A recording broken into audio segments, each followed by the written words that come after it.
Hello, my sweet summer children. I'm back with the juice to get you through the long night. So, in my last video, I left you guys on a cliffhanger. We were talking about the White Walkers and what the White Walkers were after and who they were looking for in specific. If you missed that video, I will link that at the top because you might want to watch that one before you watch this one. But anyway, this video, I'm going to pick up right where we left off, and we're going to get into the why of them. What the White Walkers want and why they want it. So is it, I'm going to kill Bran because I know I can? Or is it, I'm not going to kill Jon because I'm afraid of him? I think you're right on the money with drawing the distinction between Bran and Jon and how they're treating them. I think this is my pet theory about what they want with Jon that they can't get from Bran for whatever reason. And there's not a lot to support this, but this is this is kind of just what I think. It appears with Waymar in the prologue, he failed, so they killed him, which kind of implies if he passed the tests, maybe they were just going to kidnap him, or they were going to try and convert him into a new Night King's body or something like that. Because when we get the undying of Qarth with Daenerys, what they're trying to do to her is essentially trap her and kind of feed off of her magic and power. That's basically what's happening there. Like in the show, they call it out directly that they're like gonna install her as their new like magical power source. So they may not be killing Jon because they're trying to get into a situation where they can take him alive. And it's very hard to do that. Do you think Jon could become a new Night King? I think it is definitely in the cards. There's hints all over the place that the creation of the others is directly tied to House Stark. The major quote about this comes from Old Nan, who, by the way, if you haven't watched my Three Witches video and live stream, you should, because Old Nan's basically a witch that knows the past perfectly, like Erd from Norse mythology. But basically, so here it goes. Some say he was a Bolton, Old Nan would always end. Some say a Magnar out of Skygos. Some say an Umber, Flint, or Nori. Some would have you think he was a Woodfoot, from them who ruled Bear Island before the Iron Men came. He never was. He was a Stark, the brother of the man who brought him down. She always pinched Bran on the nose then. He would never forget it. He was a Stark of Winterfell, and who can say? Mayhaps his name was Brandon. Mayhaps he slept in this very bed in this very room. And this is in A Storm of Swords, Bran 4. Old Nan's right about everything. Old Nan is right about everything. I definitely think that he's a Stark. Like, I don't think there's any question that the first White Walker was a Stark. It certainly seems that way, that he was much like Jon, maybe a bastard of House Stark. And to push it further, like, why would they want Jon? Well, we know they want children because they take Craster's sons, and we saw the scene in the show where he touches him and turns him into a White Walker, like we see with Viserion later. So it's already been established within the books and the show that they have the ability to convert the living into new White Walkers. Maybe they could do the same for Jon. All the bastard Stark stories don't end well, it seems. No, it's bad news if you're a bastard Stark. Except for there is one who did okay. Brandon Snow, the bastard brother of Torrhen Stark. But Gray, why do you think the Night King would want Jon? I think he wants Jon. And I'm going to say I think he wants a Stark, possibly Jon, the prince who was promised. That's what he's looking for. He's looking for the prince who was promised. And he's looking for this prince because either this prince was promised to him long ago from House Stark, like Craster promises his sons to the Night King, or to the White Walkers, to the others. Whatever, I don't want to trigger anybody. Like Craster does with his sons, he promises his sons. So maybe this prince was promised to the Night King years and years ago, to the White Walker years and years ago. And this prince they think is Jon, but actually it's Bran. He is called the Prince of Winterfell quite a lot. Prince Bran, Prince Bran, Prince Bran. There's also an interesting detail that works with that very well. Up until the reign of Jaehaerys I, the North practiced the unseemly act of the first night. When women were getting married to their husbands, their overlords had the right to have sex with them first. Didn't always happen. You could always buy them off or do something else, but it's very clear that there were quite a lot of bastards created that way. And the Starks were probably not. If it was happening in the North, they probably did it too. So it could be very, very easy to see that the others have been running out of these kind of bastard children that maybe they used to get, and Craster has been a stopgap. Yeah, and if you think about it, maybe they want to do something powerful. What is powerful? Like, we've been shown the common thread in the whole story is only death can pay for life. That's one. And King's blood. King's blood, King's blood, King's blood, King's blood. There's one king in the story right now. It's Jon. It's Jon Snow. He's the king in the North. And that's a great accent, Gray. Oh my god. I know it sucked bad. But but Jon Snow is the king in the North. He has King's blood. Like we see with Melisandre, she wants to do King's blood to make whatever these powerful things are happen. And in Memory, Sorrow, and Thorn, I don't want to give away too much of my new video that I'm working on, but basically the king offers his brother as a sacrifice to the Night King. And his brother manages to escape, but he was the sacrifice, and he was a prince who was promised to this man. And he was promised for a ritual, for power, to basically bring him back from damnation. Basically, there's a lot of common grounds between A Song of Ice and Fire and Memory, Sorrow, and Thorn, and I just feel like they want to do something. I don't know if it's they just want to end the world, they want to end their miserable existence, they want to be released from the hell that they're in, they want payback. I feel like when we get the Night King story, we're gonna be it's gonna be sad. It's going to be sad. We're going to feel sorry for him. We're going to sympathize with him. And probably, I feel like, they want to do something powerful and they need that blood. And Jon has some very powerful blood. Yeah. I've always been fascinated with the concept of King's blood and what it really means for kind of the magical universe of Westeros. And one way of thinking about it is in an early draft of A Game of Thrones, the others had a different name. They were called Neverborn Demons. And essentially the concept, which is what we see, like I said earlier, with the Undying and Daenerys, is that you are essentially stealing their potential life, and they use it to feed themselves. So King's blood may not be like special in the way we think, where it's like it has some magical element to it. It could be because kings usually have a large impact in the world.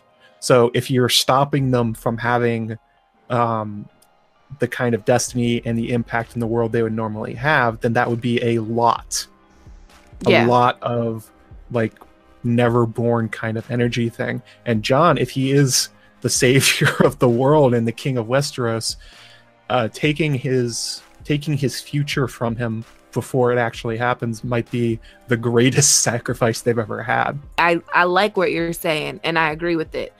But just to take what you're saying a step further, Jon has Targaryen blood. I believe that Targaryen blood is a lot different than most people's blood in Westeros, just because I feel like it's an old bloodline dating back to Valyria, and they've inbred so much to try to keep it pure. And like it's mixed now, but then he has like Blackwood, Dane, like Stark, all these powerful families, blood in him. And like just about the Targaryen blood, it's their blood that gives them these the ability to have wolf dreams, dragon dreams. Sure, there is an element of genetics probably to it, but just for instance, if we're talking about Targaryen blood being the blood of kings, that's not what the Targaryens are. They are only kings in the last 300 years. In the Valyrian Freehold, they were the chumps of the Freehold. They were the least powerful ones.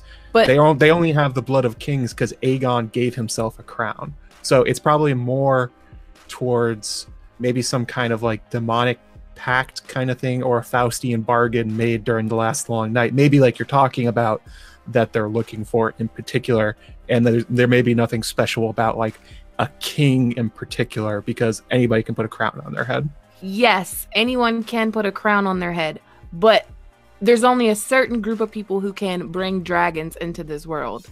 Sure. And they have Targaryen blood. The Stark blood seems to be intermingled with the blood of the Children of the Forest. Oh yeah, for sure. The story of the Warg King, which is something I'm going to cover at some point in the future, is that they somehow acquired the power of the children, but then the Starks defeated the Warg King, and it's noted that the Starks took all their daughters and wives. Yes. And the men were killed or run off, which almost certainly became House Blackwood. But that appears to be how the Starks got their magical Children of the Foresty blood, by stealing it. Yeah. So yeah, I get what you're saying about how it would be a big sacrifice just because of who he is, and not particularly about his blood or anything like that. But I also do think that there has to be some kind of element to King's blood, because why would Melisandre want Edric? Edric's not going to make a difference in the world. Yeah, but Melisandre's wrong about everything, so you can't take her as an example. Come on, we have to use all the examples in the story. Melisandre's wrong about almost literally everything. She's on Rhaegar levels of getting things wrong. You can't take her assertions as fact. Poor Rhaegar.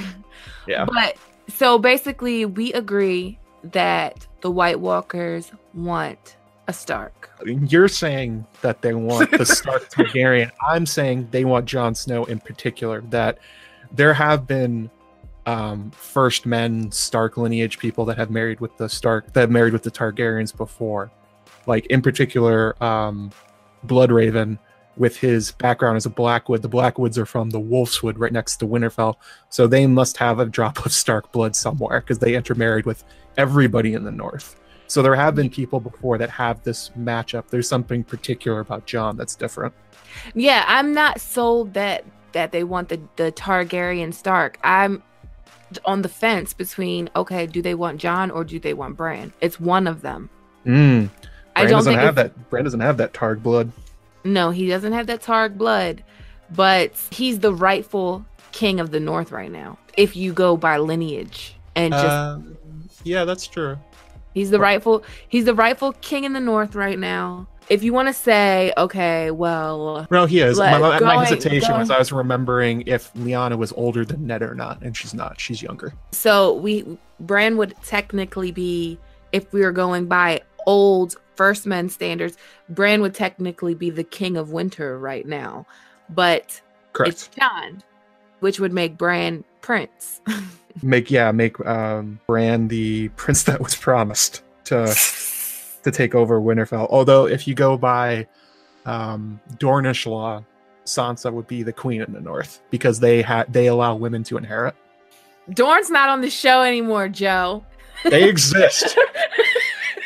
And the Valyrians too. The Valyrians did not have anything in their laws about male primogeniture, which is basically males inheriting. Well, we have the Great Council of 101, which was dominated by the Lords of Westeros, not Valyria. Yeah, true. So the White Walkers, you think they're specifically targeting Jon, and I think that it's either Jon or Bran. I know it's not Daenerys. I don't think they accounted for Daenerys. But what do they? So they want to kill him.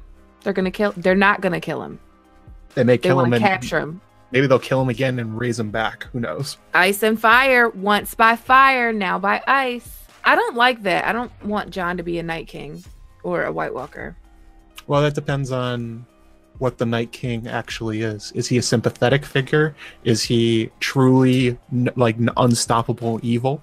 You really have to get into the history of the Long Night and what role he's fulfilling, especially because we learned in the Fire and Blood excerpt that the wall stops the dragons from going north.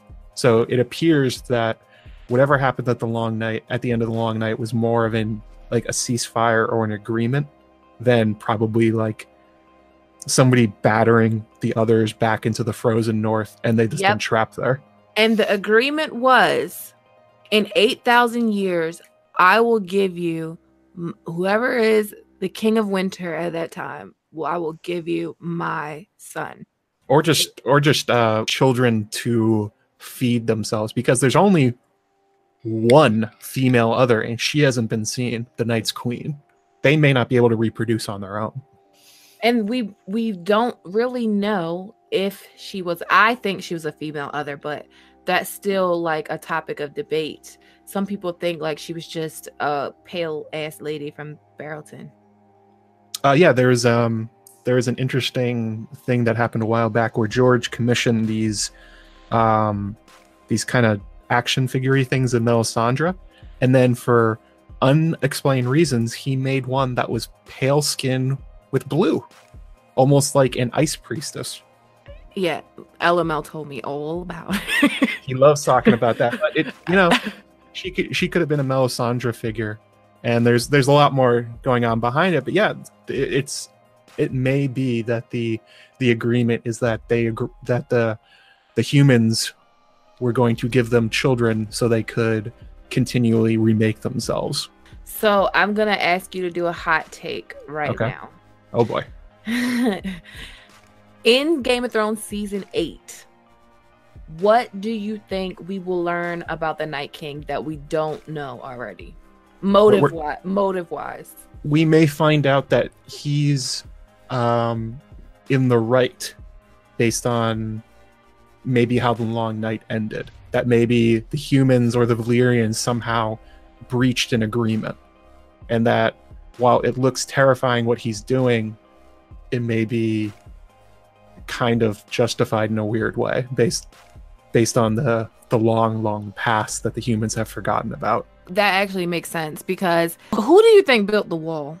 Well, there's only one race that has magical ice powers and it's built on top of a weirwood. My hot take for season 8, I think that we're going to find out that the Starks, the old Starks, the hard men and male with all the long beards, tall and everything, they were not good people. No, they almost certainly were not. We could tell that from the history, what we have right now, because it's the Starks were just another petty king. And over the course of 10,000 years or whatever it is, they systematically destroyed the other houses, rendered some extinct, and took the North by force. Whereas now we sort of see them as like the benevolent kings of winter who help out everybody and they want to put back into power. But how they got there is almost certainly horrific. Yeah, I think we're going to find out they're terrible. I really think that some Stark king from long ago made a pact, and part of that pact was he offered his brother. And I think just like Craster offers his sons, and I think it wasn't supposed to be done like every son that you have you give to me, but I think there was like some kind of denomination like every 1,000 years or something like that, and that the tradition just wasn't kept up. And I think that this tradition wasn't kept up because Bael the Bard story, the heir crisis, where they didn't have anyone to give to the Night King or to the Great Other. It very well could be. I imagine we'll find out some of that in the upcoming season, but we'll probably find out a lot more in the spin-off series, The Long Night. I was just about to say, whatever we don't find out in season 8, because I don't think we're going to find out everything in season 8, because they're going to want to hold on to some things for that prequel. But I feel like the prequel is I feel like we're going to love it, because it's going to be Long Night. It's going to be everything, all the questions you want answered. Oh, yeah, definitely. And one thing that I'm excited to find out about is, you remember the scene with the conversion of the making of the first Night King by the children? How he was like tied up to that rock? Yeah. How do you think he got there? Because the children are not physically imposing. He may have come to them on his own. No, his brother dragged him there. Well, could be that. How he got there is almost certainly not because the children dragged him, because they're little. They're literal children. And if he's a Stark Lord, like we all think he's a Stark, he would have had a sword. And the children wouldn't have been able to stand against a sword. Yeah, so either he went willingly or somebody gave him to them. Yeah, I think someone gave him, but going willingly is also possible and makes it even worse. Well, that's sort of a Faustian bargain.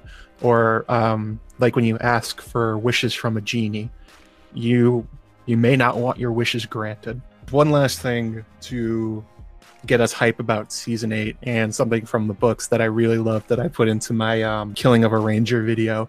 And it's a dream from Jon in A Dance with Dragons, Jon 12.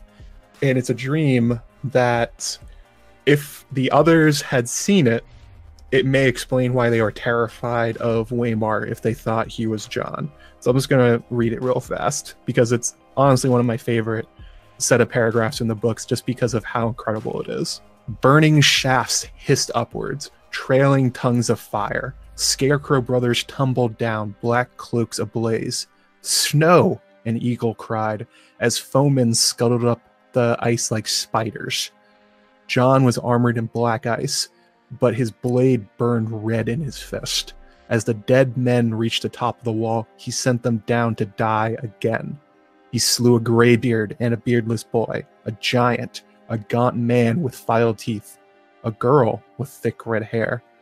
Too late, he recognized Ygritte. She was gone as quick as she had appeared. The world dissolved into a red mist. Jon stabbed and slashed and cut. He hacked down Donal Noye and gutted Deaf Dick Follard.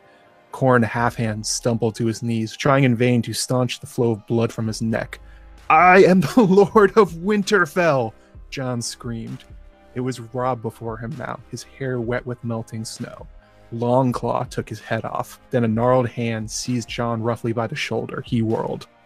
So that's basically Jon being like the literal Song of Ice and Fire, with the black ice armor of the others and Lightbringer's hand standing across the wall, killing the dead. If that's what they saw, if that's what the others have seen in the future, yeah, you better believe they showed up with 6 others to face down Waymar if they thought that's who they were finding. I never made that connection. You know, another connection to this whole Stark Jon thing, Benjen. They killed Benjen. They did kill Benjen. Why would the Children of the Forest, if we believe that the show is canon and they saved Benjen, why would they not save the other 2? Were they too far gone? Othor and Jaffer Flowers? Yeah. I argued this in my Whisper Jewels video, that Dragonglass functions like Whisper Jewels from Night Flyers. And so Benjen being a Stark may mean that he has latent psychic powers, so that the Dragonglass allowed him to keep his body in a way that other people wouldn't, basically.